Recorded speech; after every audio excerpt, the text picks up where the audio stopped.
ऑस्ट्रेलियाने 3 सामन्यांच्या T20 सिरीजमध्ये सलग 2 सामने जिंकत मालिकेवर नाव कोरलंय.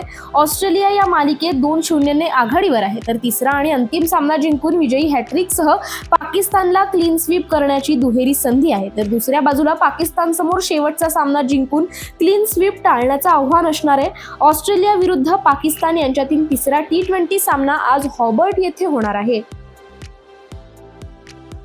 श्रीलंका क्रिकेट टीमने दुसऱ्या एकदिवसीय सामन्यात न्यूझीलंडवर 3 विकेट्सने विजय मिळवलाय. उभय संघात पावसामुळे 47 षटकांचा सामना खेळवण्यात आला.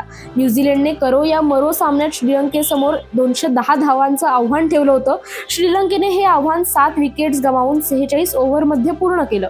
श्रीलंकेने या मालिकेत सलग दुसऱ्या विजयासह 2-0 अशी एकतर्फी आघाडी घेत मालिकाही जिंकली आहे. श्रीलंकेने 12 वर्षांनंतर न्यूझीलंड विरुद्ध एकदिवसीय मालिका जिंकण्याचा कारनामा केलाय. 22 नोव्हेंबर पासून भारत आणि ऑस्ट्रेलिया यांच्यात बॉर्डर गावस्कर ट्रॉफी स्पर्धेला सुरुवात होतीये. उभय संघांमधील पहिला सामना पर्थ येथे खेळवला जाणार आहे. या मालिकेबद्दल चाहत्यांमध्ये मोठी उत्सुकता आहे. बॉर्डर गावस्कर ट्रॉफीसाठी भारतीय संघात अनेक युवा खेळाडूंना स्थान मिळालंय. मात्र असे काही खेळाडू आहेत ज्यांना संघात स्थान मिळवता आलं नाही. कसोटी क्रिकेटमधील सर्वोत्तम फलंदाजांपैकी एक असलेल्या चेतेश्वर पुजाऱ्यालाही बॉर्डर गावस्कर ट्रॉफीसाठी टीम इंडियाच्या प्लेइंग 11 मध्ये स्थान मिळालेलं नाहीये. मात्र आता या मालिकेत पुजारा एक नव्या भूमिकेत दिसणार आहे.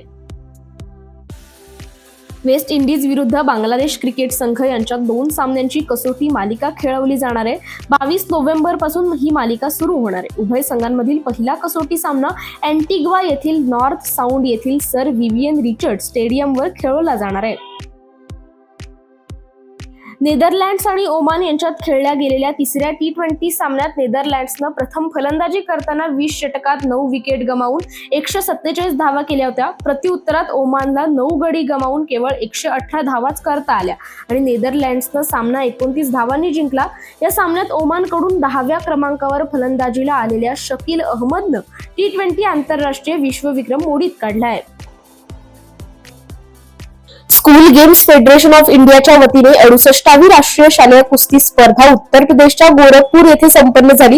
राज्यस्तरीय स्पर्धेत सलग 3 वेळा सुवर्ण पदक जिंकणारी तसेच या स्पर्धेत महाराष्ट्राचे प्रतिनिधित्व करणारी गोल्डन गर्ल क्षितिजा मरागजे हिने सलग दुसऱ्यांदा कांस्य पदकाची कमाई करत राष्ट्रीय पातळीवर पदक तालिकेत महाराष्ट्राचं खातं उघडलंय. क्षितिजा ही कार्मेल कॉन्व्हेंट स्कूल खोपोलीची विद्यार्थिनी असून राजाराम कुंभार संचलित कुस्ती महर्षी भाऊसाहेब कुंभार कुस्ती संकुल खोपोलीची मल्ल आहे. तिच्या या यशाबद्दल सर्वच स्तरातून अभिनंदनाचा वर्षाव होतोय. महाराष्ट्र कॅरम असोसिएशनच्या वतीने दुसऱ्या महाराष्ट्र ओपन कॅरम चॅलेंजर्स करंडक 2024-25 चे आयोजन मुंबईतील महाराष्ट्र राज्य Bharat scout hall Shivaji park Dadar येथे 16 ते 18 डिसेंबर या दरम्यान करण्यात येणार आहे. पुरुष एकेरी आणि महिला एकेरी अशा 2 विभागात ही स्पर्धा रंगणार असून पुरुष विभागातील पहिल्या 32 तर महिला विभागातील पहिल्या 16 विजेत्यांना मिळून एकंदर 10 लाखांची रोख पारितोषिके देण्यात येणार आहेत. यजमान गतविजेत्या हिंदुस्थानने आपल्या लौकिकासह साजेशी कामगिरी करताना महिला आशियाई चॅम्पियन्स करंडक हॉकी स्पर्धेत जपानचाही 3-0 गोल फरकाने धुव्वा उडवलाय. स्पर्धेच्या लीग फेरीत सर्व 5 लढती जिंकून विजयाचे पंचक ठोकणारा हिंदुस्थान हा एकमेव संघ ठरलाय.